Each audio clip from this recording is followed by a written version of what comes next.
TV. Ajatsuengme Keminshe. Good afternoon, viewers. You are welcome to Fingerprints. Today is another Tuesday, and we are here to discuss about borehole. What are we going to talk about? We are going to talk about boreholes for better outcomes, water for food and earth. So this is what we are going to talk about, and we are going to dive into it. My name is Ni Odai Kofi. We'll go in for short commercials. When we come back, we have a bunch of this to discuss. Don't go away. Stay with us. We'll be right back. Children have a very high nutritional demand in relation to their size, and vitamins play an important role in maintaining healthy growth. That is why we at Base Pharmacy Company Limited have introduced Base Vite Kid Drops, a multivitamin drop with 7 essential vitamins including vitamin A, D, B1, B2, B6, and vitamin C to aid your child's healthy growth. Base Vite Kid multivitamin drops have been specially formulated to help meet your child's nutritional requirements, helping them to get back to playtime faster. With Base Vite Kid drops from Base Pharmacy Company Limited. For further inquiries of bulk purchase, call Base Pharmacy Company Limited on 0302 672 317 or 0247 287 853. This advert is FDA approved.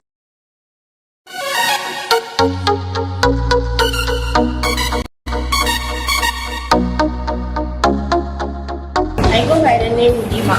I work at Sunset Beach, and I assure you, if you come to Sunset Beach, you won't regret coming here. You can come here and have fun with your family, give you food and affordable services. We now have clinics, bonnets, nets, and please, it's free for ladies on every Friday.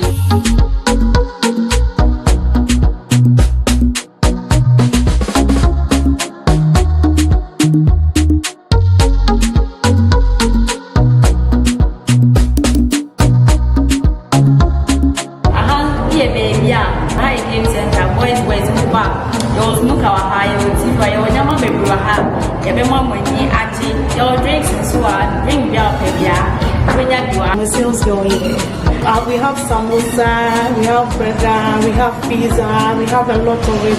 And when you go inside, our photo is very clean and singing. Sunset Beach, we are the best. Expect more. Bye-bye.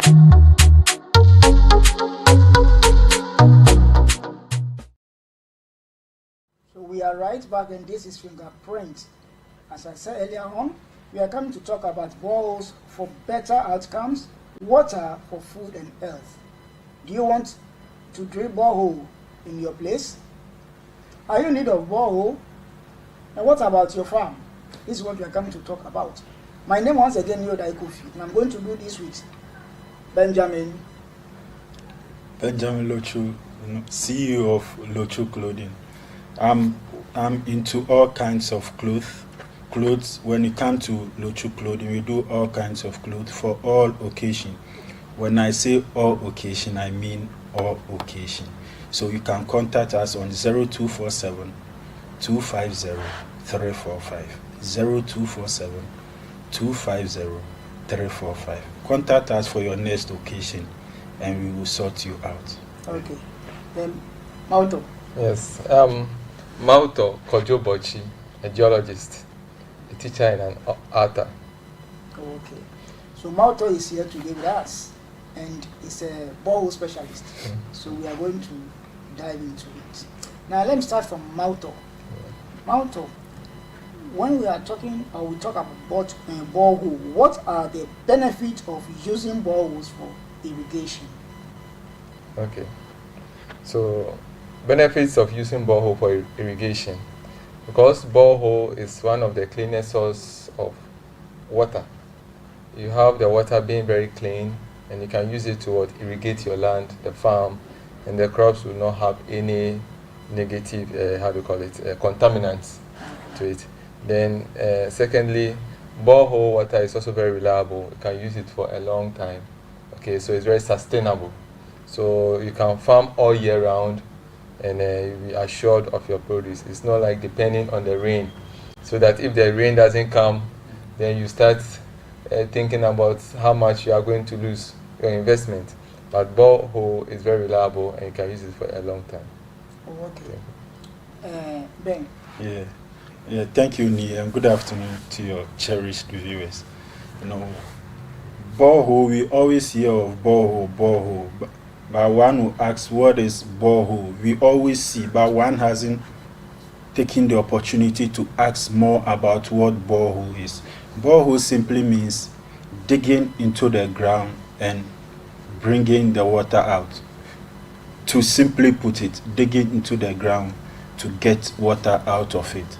So when you look at our part, this part of the world, we rely more on boreholes, especially our rural areas when we go there, because there is scarcity of there's not much water there, so they rely on boreholes.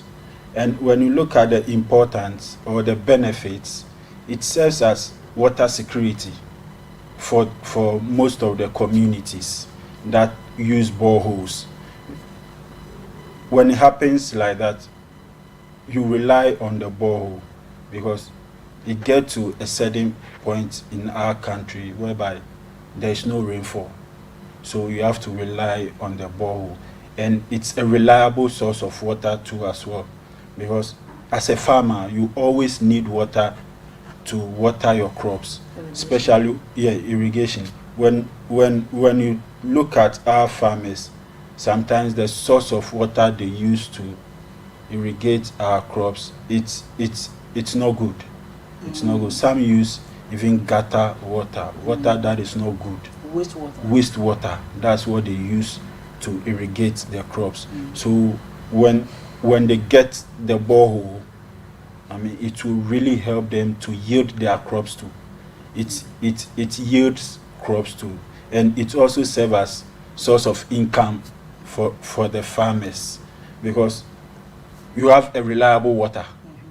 So at the end of every harvest, you get the quality of crops that you want. So when you sell it at any price, every buyer will buy. So when you look at all these benefits, you realize that it doesn't benefit only the farmers, it benefits households too as well. Because I know of an estate in Accra here. Okay. All the homes in the estate uses borehole. Okay. That's the source of water there. They don't rely on Ghana water for water. It's borehole, but they've treated it because it's salty. So they've treated the water. So as a nation, I'll encourage that we should all try to get borehole in our homes, so that it will reduce the over-dependence on Ghana water. Okay. Yeah. Okay, Mauto, I'm expecting to throw more light on this before we move on. Oh, okay. So like he elaborated, with boreholes, I said the water is clean and you can use it for irrigation. And borehole also serve as a form of income, because you can imagine a farmer who does not have immediate source of water whereby he can use for farming. Maybe he will request for the services of a tanker, for the tanker to fill his or her storage, maybe a poly tank, 3 poly tanks, that farmer will use to water the vegetables, and it will be a high cost to that person. So the person is able to save a lot of money if the person has a borehole. So the person is able to control the amount of water that he needs. Okay, so that's one of the benefits of having the borehole. And aside that too, borehole water is also used in industry. For instance, the manufacturing industry, the beverage industry, they use a lot of water in the production of their drinks and other this thing that they make. So if we have a borehole, it can also help industry, so that they're able to cut down costs on their production. Therefore, the way prices on the market some time ago are very high, if you're able to use some of these techniques to reduce the prices of goods on the market, especially the beverages, that has water as their base source of production. So that's the other benefit of borehole. Okay, so we are still on borehole, and this is Fingerprint. Let me still come to you, Malto. So how do boreholes contribute to safe drinking water? How do boreholes contribute to safe drinking water? So like boreholes contribute to safe drinking water in the sense that it's not surface water. You see, rivers, streams, they are surface water. Okay. So you can have an organism that can easily go and drink and just die. So by the river, so that organism or animal serve as a pollutant and pollute the water. Now we also heard about galamsey activities that pollute water bodies. So with boreholes, it's very difficult for you, though activities such as galamsey can pollute it. It cannot pollute it to that extent compared to that of a surface water. So if there's a river, our illegal mining or galamsey workers, they wash the minerals in the river, and through that they pollute the river. So you cannot use the water for drinking or for any activity. But the borehole is not water that you can see immediately. It's underground. So for it to be polluted, it means you have water infiltrating through the aquifer system or the water table deep down before it can pollute the borehole water. And sometimes too, it's not immediate. It takes so many years for it to be polluted. So that one too. And borehole also has layers of rocks. So these layers of rocks under the ground, if the water is flowing over them before it enters the aquifer system, some of those chemicals are filtered off. So the extent of pollution will be minimal or reduced compared to the surface water. So always boreholes are clean source of water for drinking and for other activities such as irrigation. Okay, so Malto, this borehole water that we are talking about, where is it from? Is it still from the rivers, or where is it from? Oh, okay. So this is a good question. Some time ago, our ancestors, they were using wells. They'll dig and they'll get water beneath the ground. Now, borehole water comes from underground, meaning that we call something an aquifer system, meaning that there are openings beneath the ground where water passes beneath the ground. So let's say from 0 to 30 meters, you have an aquifer system. From 30 to 60 meters, there's another aquifer system. Then from, let's say, 60 to 100 meters, there's another aquifer system. Generally, within Ghana, mostly average depth of about 100 meters, if you drill, you get water. But it also depends on the locality, especially if you are closer to the sea. There's a high tendency that if you do deep drilling, you have what we call salt intrusion, where the seawater can pollute the water, fresh water from the borehole, thereby increase the cost of it for the client, that you need to treat the water before you can use it. So in such places like the coastal areas, Nungwa and La and other places, you recommend that even if the driller wants to drill, you do a lot of assessment and do what shallow drilling. Nungwa, they have a sea desalination project over Yes, yeah. The sea desalination project is to treat the salt in the seawater and make it fresh, and it's very expensive. Same as the borehole.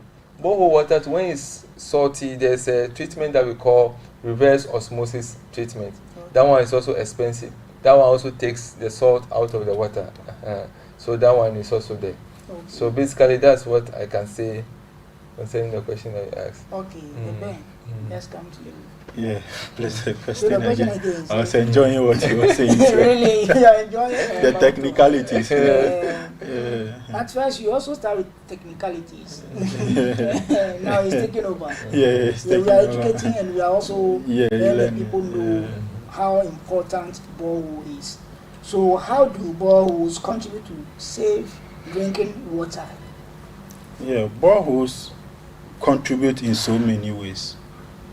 One, it improves water quality, because if you have borehole in your house, as Malto said, the water is beneath the earth. So before it will get contaminated, unless so many years before the borehole, the water will get contaminated. And also it reduces the risk of waterborne diseases. Because so far I haven't heard that anyone using borehole has suffered from cholera or any kind of disease, because the water is from beneath the earth. It's not a surface water that you get to drink. And also it increases crop yields as well, because every farmer would want something that would benefit him. So every farmer that has a borehole, he relies on the scarcity of the water there. So every day, that's what he uses to irrigate his crops. He doesn't rely on rainwater. So at the end of every harvest, he gets good quality crops to be able to sell. Yeah. Okay, so now talking about these boreholes that we're talking about, you said it depends on some localities, places where. Yeah. So, but if I'm living at a place where I want to drill borehole, but because of the situation there, I cannot drill, what can I do? Do you get my question? Yeah. I'm here. I want to, because of the program, I come to realize that it is important for me to have borehole in my house, so that in case of any water shortage or what have you, I can focus or I can turn my attention there. So you educating me that I should have borehole, and even if I'm to have borehole, I should call you or I should look for you because you are expert. I'm asking that my place, I want to have borehole, but the place is like salty something. So what will I do? Okay, so if you have a terrain that is difficult to get, how do you call it, drilling success, as in drilling and getting water, or drilling and the water will be contaminated with salt, or the water becomes salty. That's why I told you earlier that we have what we call reverse osmosis treatment, and that will help to take the salt out of the borehole water and you can use it, but it is expensive. And aside that, you know, the borehole water that you have, there are so many uses that you can put the water to. Okay. Now you can use the water for washing, for cleaning, for watering, but if you want to drink the water, then you have to send the water to the lab for it to be tested. Yes, you have to send the water to the lab for the physical chemical analysis.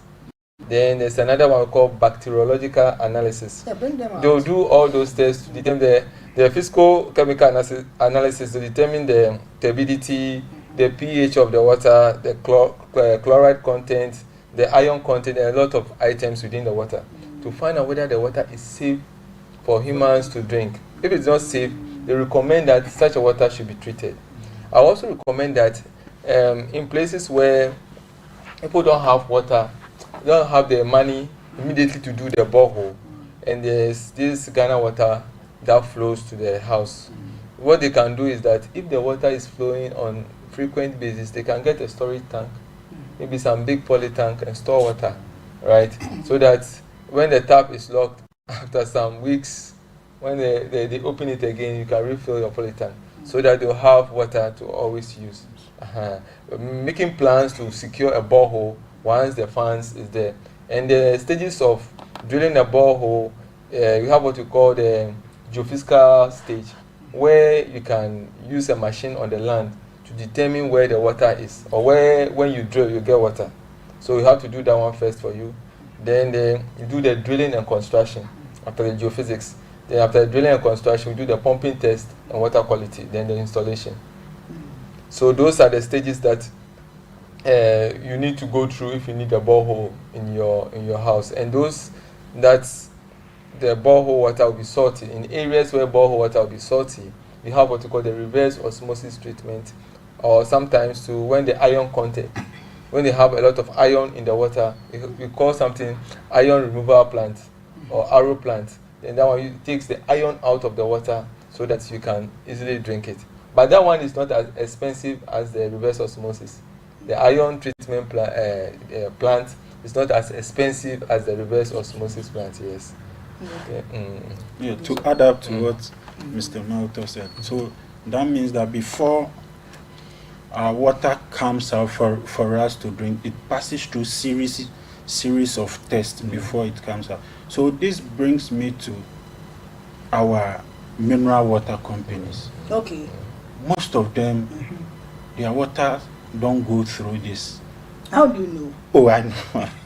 I don't want to mention names, but I know some of the companies in that they draw the water. No. Pipe-borne water. They store the water in a poly tank. Okay. Then where's the water coming from? the water is coming from Ghana water. Okay, so pipe-borne water. Yeah, pipe-borne water. But storing it in the poly tank also is a different case on it. Okay. Because it can germinate contamination or so many things from the poly tank. But with the borehole, it's coming straight from the ground and into your chassis, then you seal. But with those companies, they store the water in the poly tank. Then it will pass through their machine, their sealing machine. Then they will seal it. So here lies the case. What shows that water has passed through series of tests before bringing it into the market for us to consume. Per what Mr. Malto said, the water has to pass through series of tests, even though it has passed through Ghana water. But you storing it in the tank also will cause another damage for we the consumers. Yeah. So I would advise that at least they should get a borehole machine. Because at least they've made money for some time now, so they can be able to acquire borehole machine. Okay. Yeah. But the borehole machine that you are talking about, I know Mauto will come that you are talking about. Mauto is also saying that with the borehole, it passes through process before you can drink it. Is that not so? Yes, but with the borehole, I said they send it to the lab for the samples to be water samples to be tested. Once they test the water samples and the parameters for human consumption is good, they give the green light for us for you to drink the water. But if the parameters for the borehole water is not good, it asks you to treat it. So like I said, if there's a borehole and you send the samples to the water research or the lab for them to check for you, they do the analysis, they say the water is good. Without treatment, you can drink it. Fair enough, you can drink the water. Then the other issue is with the poly tank, they store the water in the poly tank. So that's the storage. Now, when they store it, we also know that if you store water for some time and you don't treat it or something, it may generate some kind of how do you call it, germs and other fungi and stuff like that. So with that one, they have to ensure that on regular basis they treat the water or they clean their poly tank. Okay, so that the water will be good enough for them. Once the water is passing through a treatment system, it's good for human beings to drink. But the Food and Drugs Board and the how do you call it? Food and Drugs Board and there's another standard board.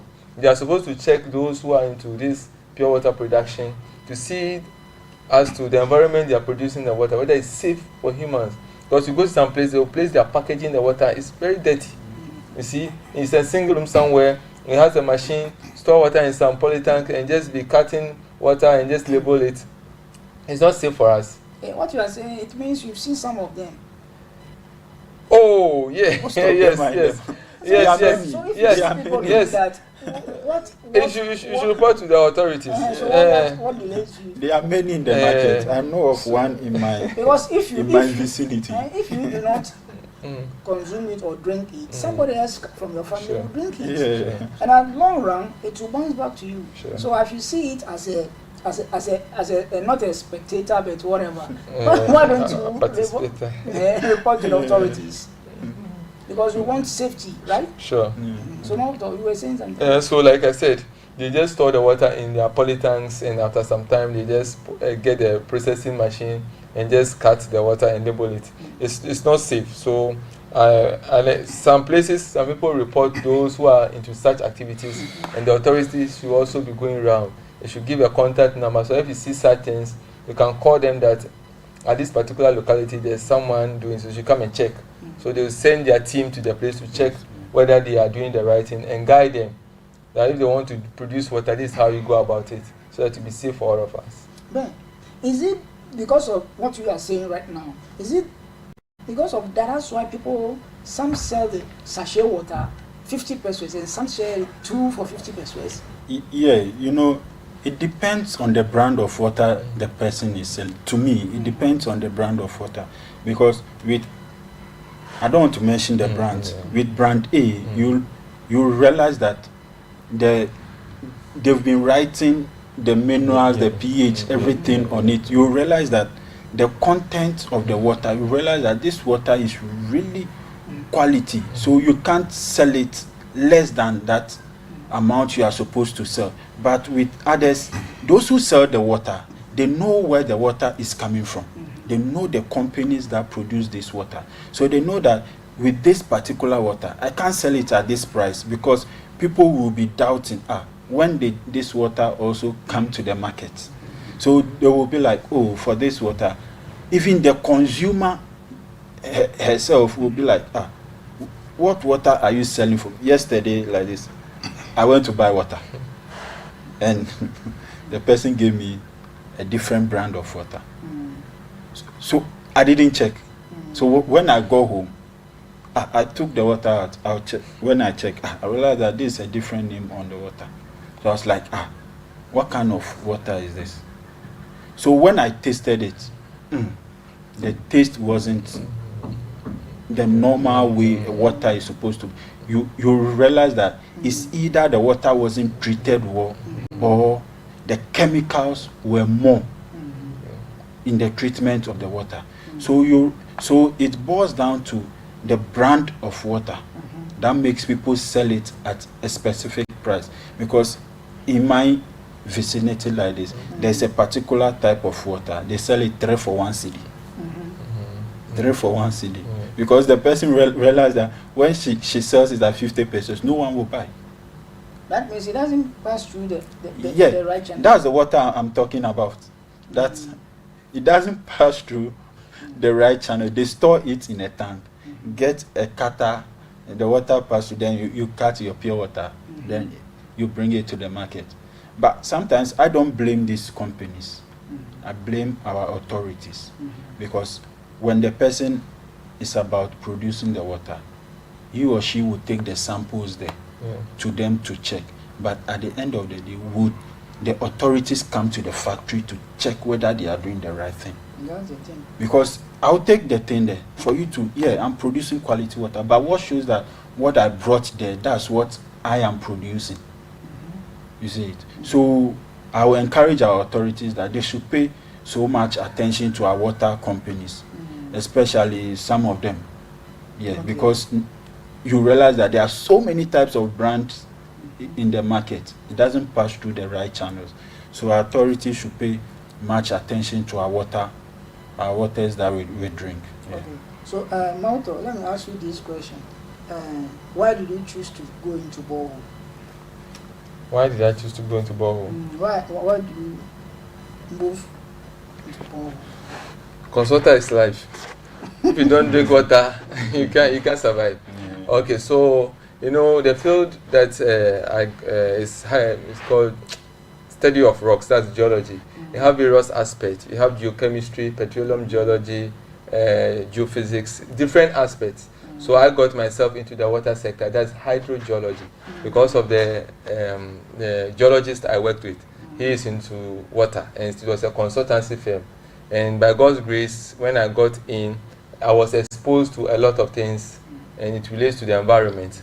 Okay, so once you have good water, you go to villages where people have to walk several miles to get water, and you see our women carrying babies or carrying buckets on their head. I mean, it's a pity. And even students, they have to go some distance and look for water before they come and bath and get themselves ready to come to class. They'll be tired. So it affects academic, it affects health, like you said, in the hospitals when they need water, okay, for washing of the items, or for cleaning the baby, or for doing something, and there's no water. And even the washrooms, you can imagine. So the universities as well. So water, you can't do away with water.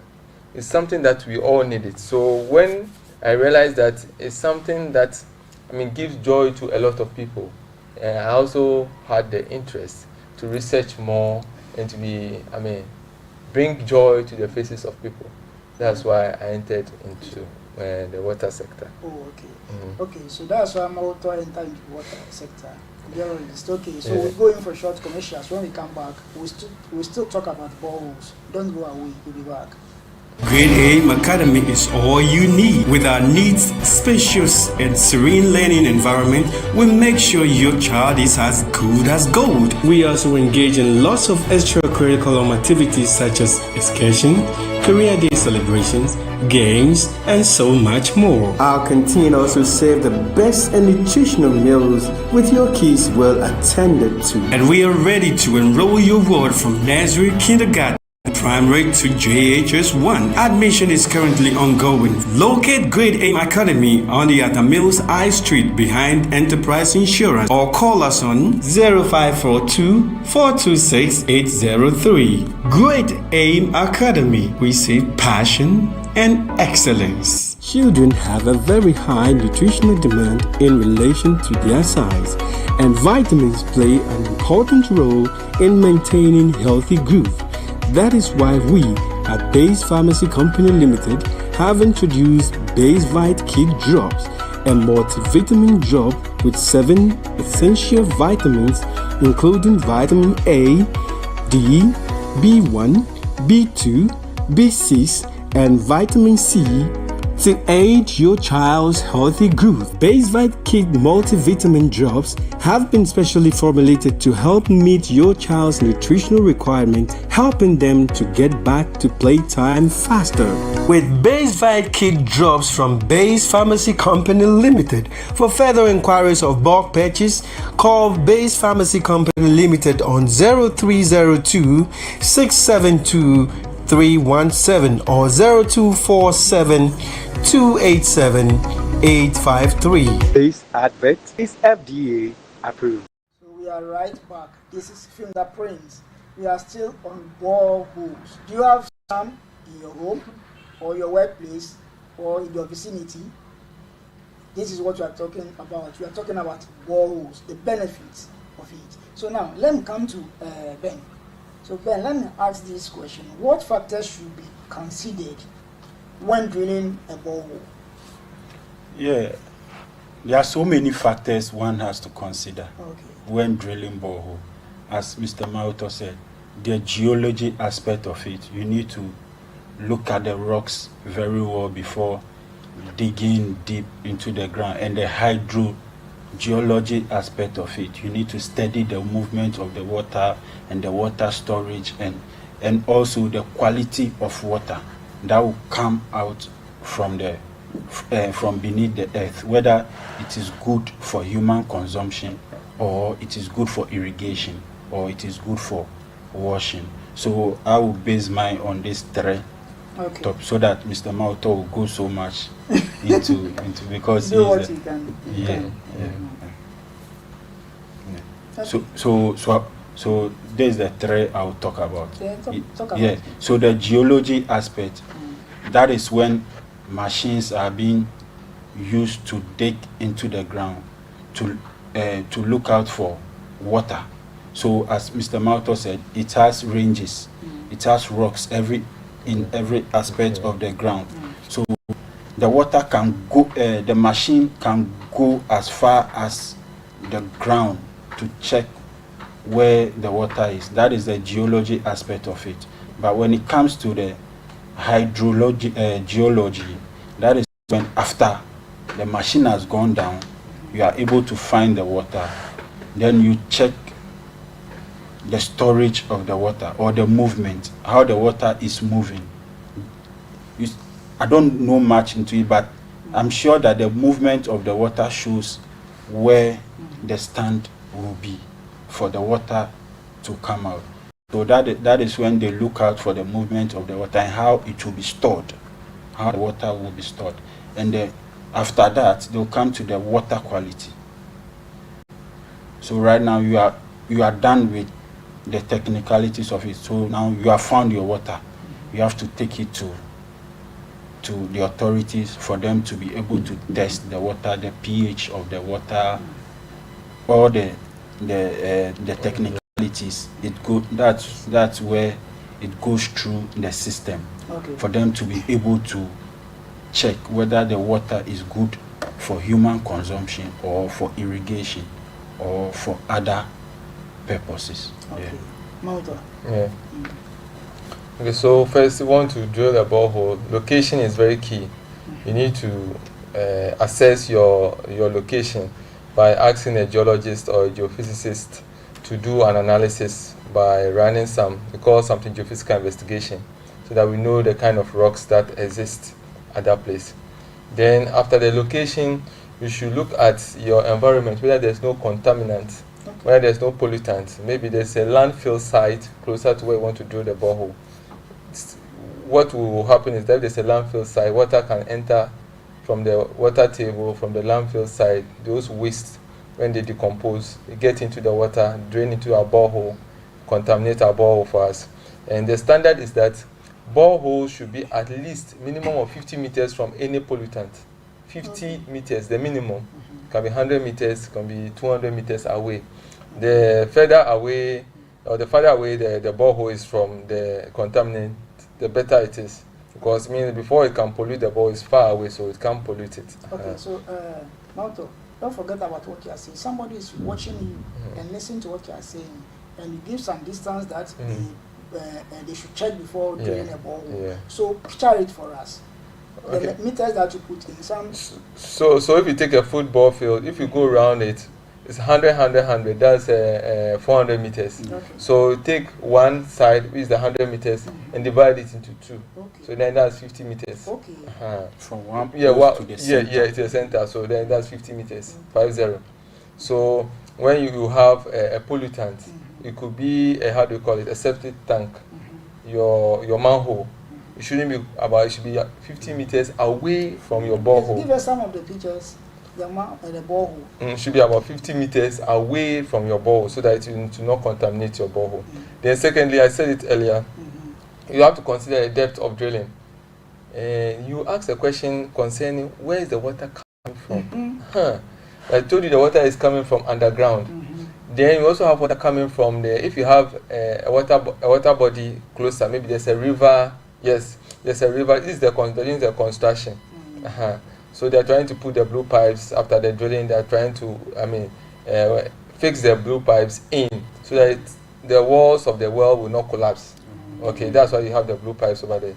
Okay, especially in areas where the formation is very weak, you have to make sure you put these blue pipes very there to protect the well. What is the blue pipe? The blue pipe is the side. You see, there's a blue pipe there. Then there's the device is in the middle, right? The device is more or less like a centralizer, so that it's making it go through the hole through the middle portion, so it can easily sit at the bottom.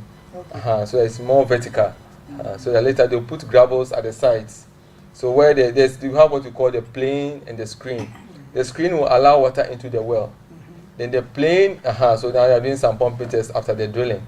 This is the pumping test. Okay. So most clients don't like pumping tests, but it is the most important aspect of the borehole drilling.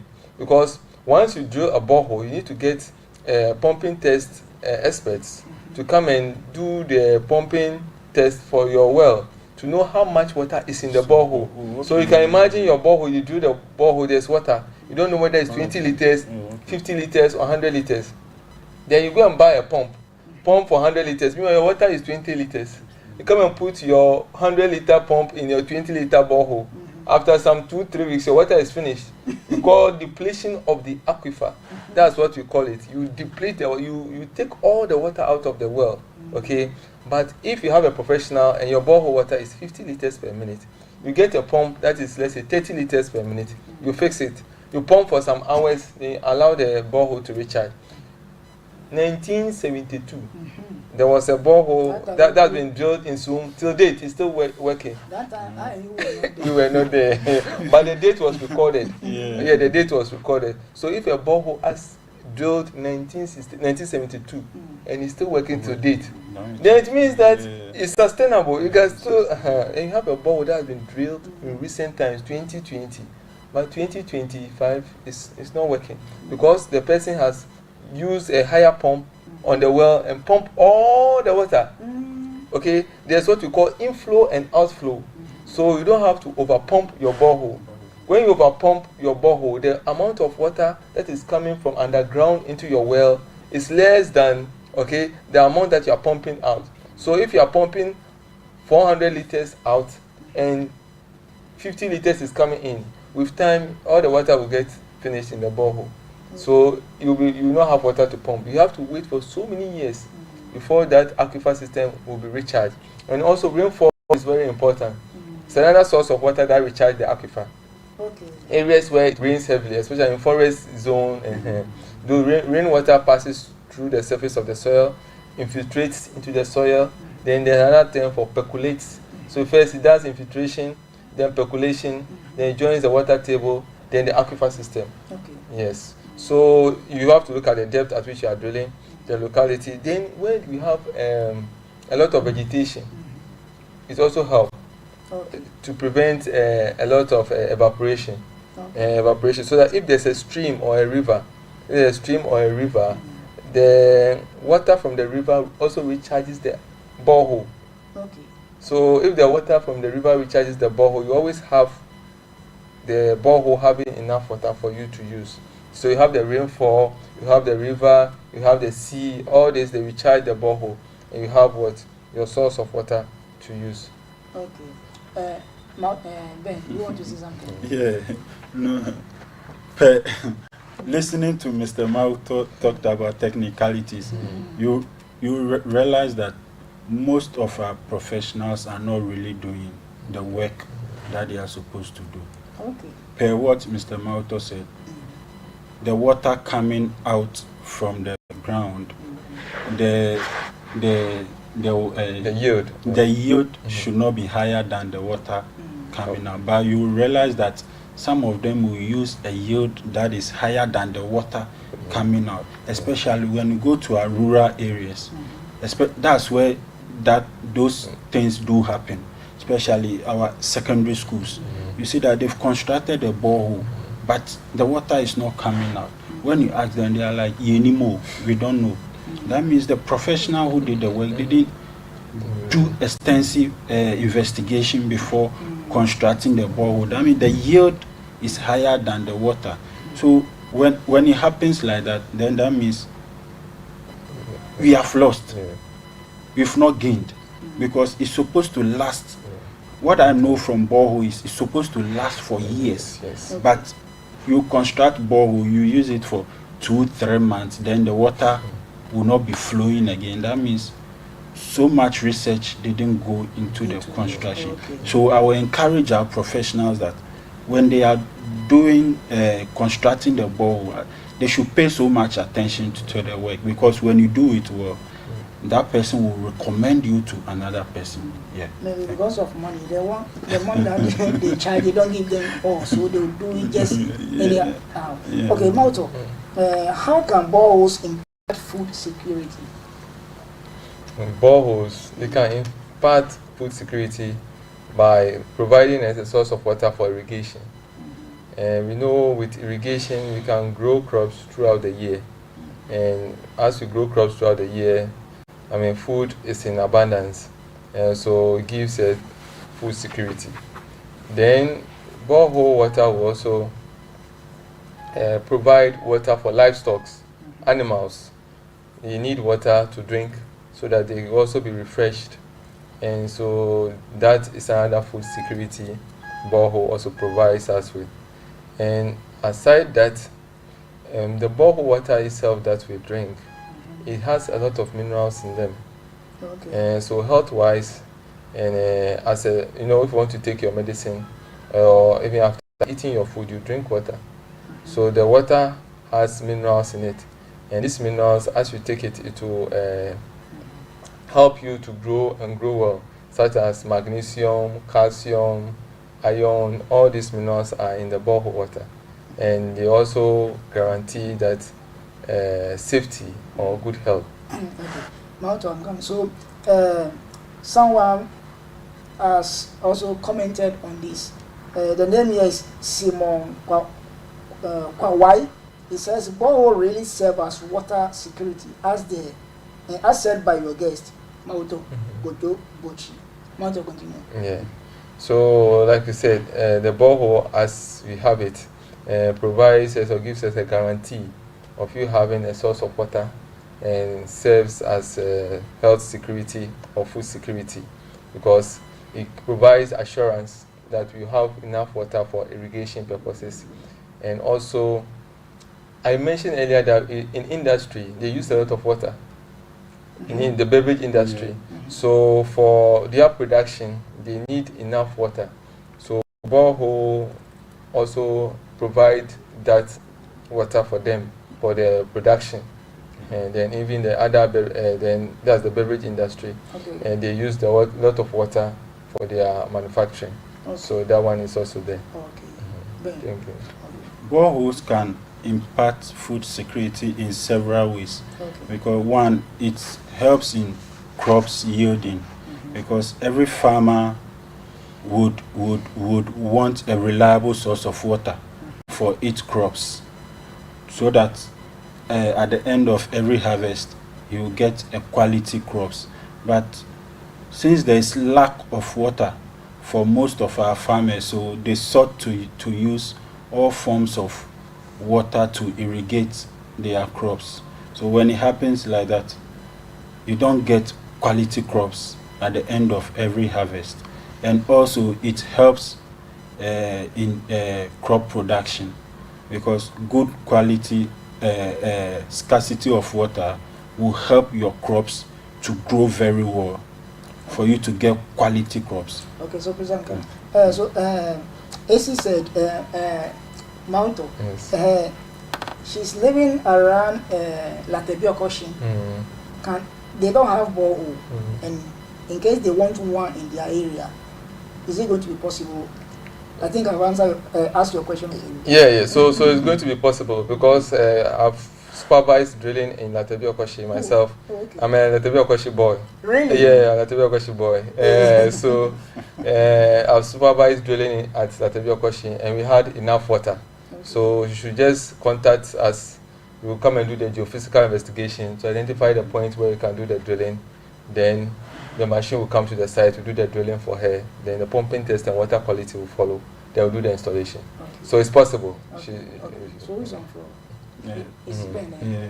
Someone's stem. It is possible. Yeah, and it also improves crop quality, because with scarcity of water, at the end of every harvest, you get quality crops that when you sell, you will get your income from it. Yeah. Okay, so then let me come to Mauto to ask this question about challenges. I know with everything that we have in the world under this scorching sun, there is positive and negative, there is bad and good. Things are not all that smooth as supposed to, because we are living in a wicked system of things. Some will get it smooth, but it will come to a time where rough will come. So what I want to ask is that, in terms of borehole that we're talking about, that people want to have these borehole in their areas or in their homes, the question is, are there challenges associated with borehole use? Yeah. So there are challenges associated with borehole use. One of the challenges is contamination risk.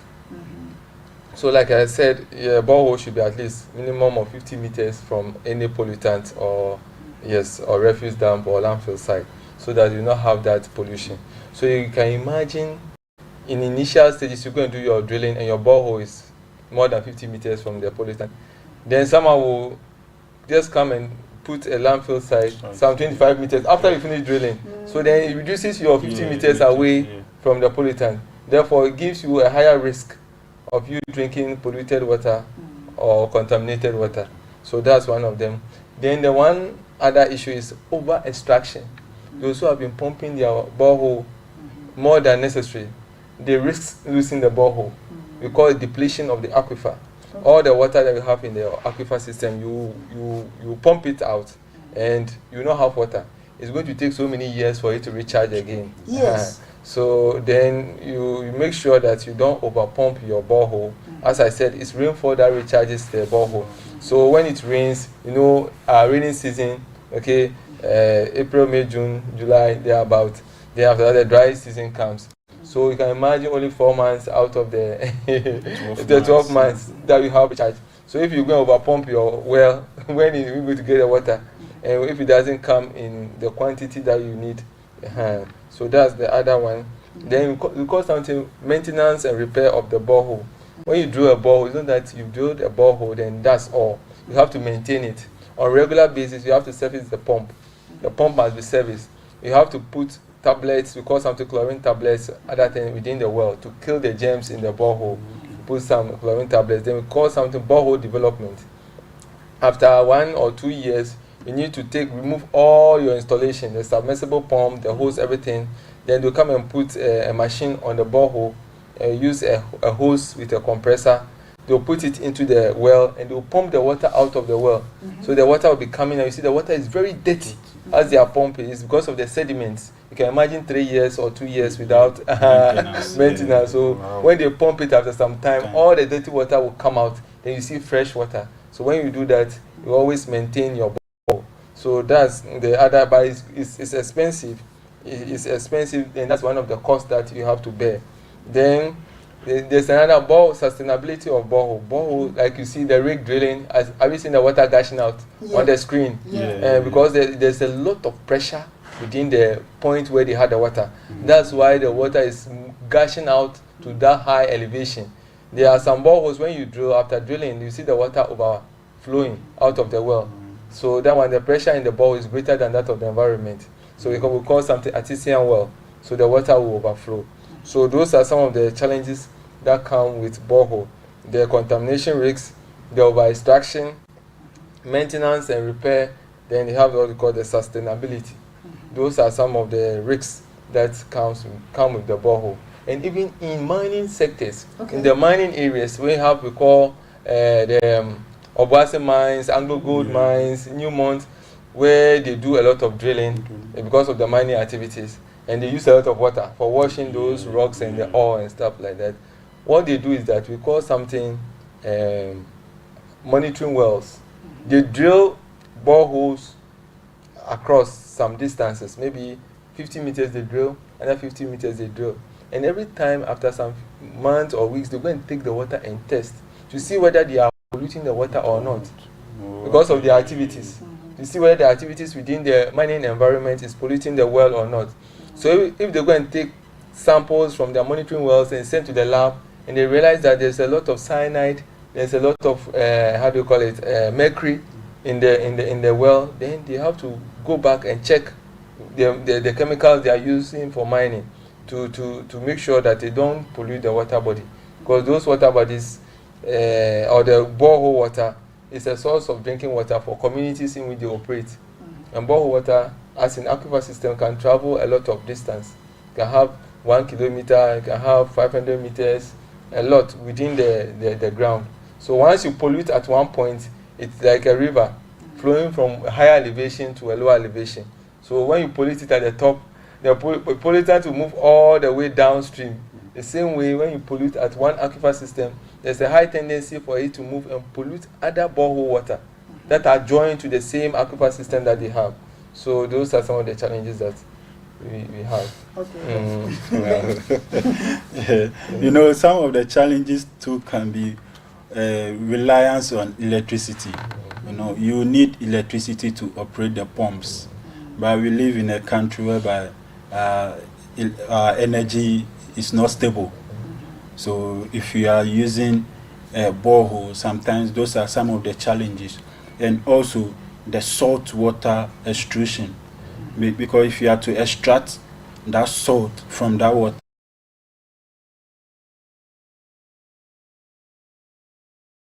there is an estate in Accra here that all the homes are using borehole. One particular person that I know, he has been able to fix that salt water extraction machine, because he told me the amount of money he spent. I mean, it's no joke. When you enter the house, you see it's a whole machine on its own. You see there, it's removes the salt from the water. That one too is a challenge. And also another challenge is the cost involved in fixing the borehole on its own is another cost. So sometimes I understand why people sometimes don't want to go into borehole. The cost involved is really much. It's much. So those are some of the challenges that are facing the borehole system. Okay, so Ben is saying the cost is really too much. As experts in drilling boreholes, what do you also see? Okay, so like he said, borehole drilling, all the stages together is expensive. But we have 4 stages, so maybe you can save some money for each stage. So the stage 1 is not that expensive. That's the geophysical investigation. They come and look for the points where you have to do the drilling. It's the stage 2 which is expensive. That's the drilling and construction. But sometimes some clients can also, if they have the means, they can buy the blue pipes. They can ask which number of pipes they will need. They can start and be buying them. So that when the driller comes, it's only the drilling that the driller is coming to drill. You already have your pipes, okay, to the specification that the driller has recommended that you buy. So you save for some time. When you buy them, you say, okay, driller, I have my pipes, come and drill for me. So it's only the drilling cost that the driller will charge you. So after drilling, you can leave the borehole for how long you want it to be there. Nothing will happen to it. Maybe 1 month, 3 months, 1 year, 3 years. It's up to you. When you get your money, you move to the second phase. That's the pumping test and water quality. Then the installation. There's no need for you to rush and say you want to follow all through the process. Because stage 1, stage 2, stage 3, stage 4, all the 4 places that if you should combine the money, it's a lot. But you can take your time. Do stage 1 after, you do the stage 2, do the stage 3, then you do the installation. Okay, we have 1 minute to, but let me ask you again. So somebody says that as you have mentioned the stages and then the amount, just put it in an estimate for A to C. Oh, okay. So to put it in an estimate for the stage 1, you will not spend less than as in the total amount. Okay, you spend closely between 30,000 Ghana cedis to, let's say, 37,000 Ghana cedis for all the processes. Put it in the old currency. In the old currency, that would be 300 million to 370 million Ghana cedis. Yes. Yeah. For the borehole. For the borehole. Somebody who says not a small. Then your last word. Okay. In my last words, as I said earlier, I'm a fashion designer. I can be located at Accra, Newtown.